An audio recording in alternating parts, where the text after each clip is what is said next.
नमस्कार बच्चों। आज हम बात करेंगे आदिकालीन सिद्ध साहित्य की। तो सबसे पहले हमारे मन में ये जिज्ञासा उत्पन्न होती है कि ये सिद्ध कौन थे और किस धर्म की शाखाओं के रूप में यह विकसित हुए। तो बच्चों, वस्तुतः महात्मा बुद्ध के निर्वाण के पश्चात बौद्ध धर्म का स्वरूप लगातार परिवर्तित होता चला गया। महात्मा बुद्ध ने जिन आचार विचार की शुद्धता के साथ बुद्ध धर्म की स्थापना की थी, उसके मूल में वैदिक कर्मकांडों की जटिलताओं की प्रतिक्रिया थी। सहानुभूति और सदाचार जैसे तत्वों पर आधारित बौद्ध धर्म धीरे धीरे अपने ही देश भारत में विरोध का शिकार होता चला गया और आखिरकार 8वीं शताब्दी में इस धर्म ने तिब्बत, नेपाल और बंगाल में जाकर शरण प्राप्त की और शैव धर्म के प्रभाव से शैव मतावलंबियों ने जनता को अपने आश्रय में लेने की इच्छा से और अपने धर्म के प्रचार प्रसार के लिए तंत्रों और मंत्रों का सहारा लिया। तो फलस्वरूप ईसा की प्रथम शताब्दी में बौद्ध धर्म 2 भागों में विभक्त हो गया, हीनयान और महायान। हीनयान कट्टरतावाद का समर्थक था, जिसमें ज्ञानार्जन, पांडित्य और उपवास आदि पर बल दिया गया, जबकि महायान जो था वो घर गृहस्थी और छोटे बड़े सभी सन्यासियों के लिए था। तो महायान धीरे धीरे मंत्रयान में परिवर्तित हुआ और फिर सहजयान और वज्रयान नामक 2 शाखाएं इसकी बन गई। अब ये जो वज्रयानी थे वो ही सिद्ध कहलाए। ये वज्रयानी मंत्रों द्वारा सिद्धि प्राप्त करना अपने संप्रदाय का मूल लक्ष्य मानते थे, इसीलिए ये वज्रयानी सिद्ध कहलाए। और इन्हीं सिद्धों ने जिस साहित्य की सर्जना की वो हिंदी में सिद्ध साहित्य कहलाया। उत्तरी भारत से जब निष्कासित कर दिया गया सिद्धों को, तो वो बंगाल में जाकर के और बसे और वहाँ उनको आंध्र नरेश से भी पूरा सहयोग मिला। तो यह जो विभिन्न शाखाओं में बटा बौद्ध धर्म था, अपने विशिष्ट वृत्तियों के लिए प्रसिद्ध था और इन्हीं वृत्तियों पर लिखा गया साहित्य सिद्ध साहित्य कहलाया। तो बच्चों, सिद्ध साहित्य अलग अलग रूपों में हमको मिलता है, जैसे चर्या गीति, वज्र गीति और छंद।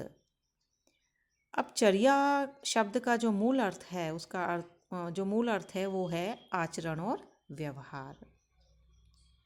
इसमें एक विशेष अर्थ निहित है, यानी साधक या तपस्वी का आचरण। और जैसा कि नाम से ही स्पष्ट है चर्या, तो इसमें गीति तत्व की प्रधानता होती है।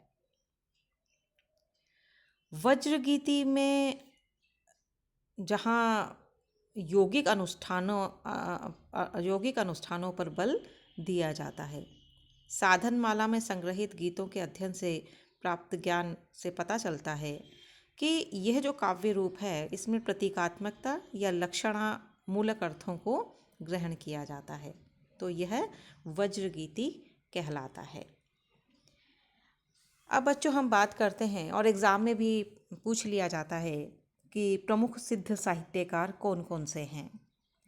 तो हम बात करते हैं कि ऐसे कौन सिद्ध हुए जिन्होंने साहित्य की सर्जना की और जो प्रसिद्ध हुए।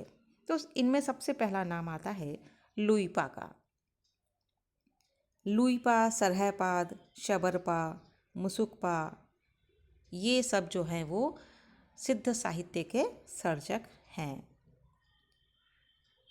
लुइपा, जैसा कि हरप्रसाद शास्त्री की प्रसिद्ध कृति हजार बछरेर पुराण बंगाल भाषाए बुद्ध गान ओ दोहा, यानी 1000 वर्ष प्राचीन बंगला भाषा का बुद्ध गान और दोहा। इससे ज्ञात होता है कि लुइपा आदि सिद्धाचार्य थे।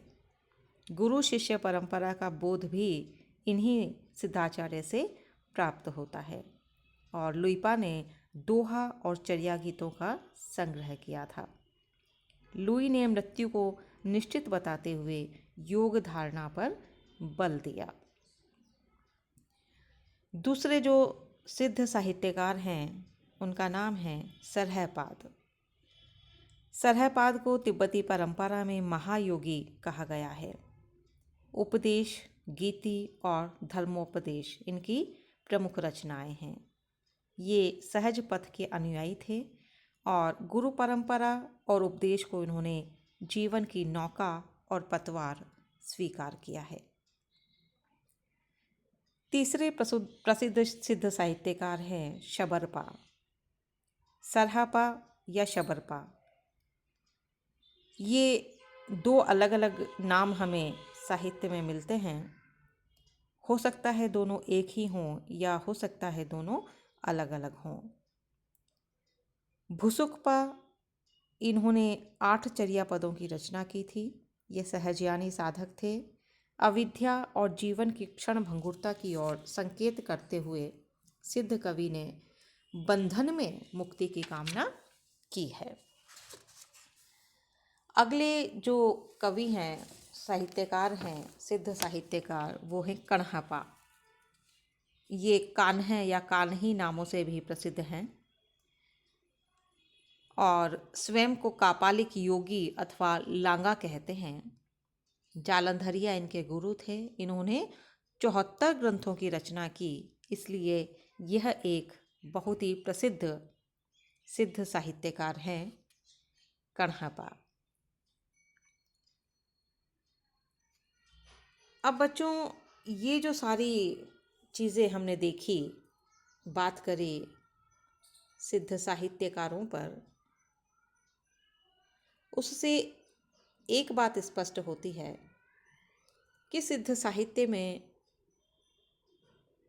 ऐसी प्रवृत्तियां थीं जो इन्हें अन्य साहित्य से, रचनाओं से पृथक विशिष्ट रूप प्रदान करता है।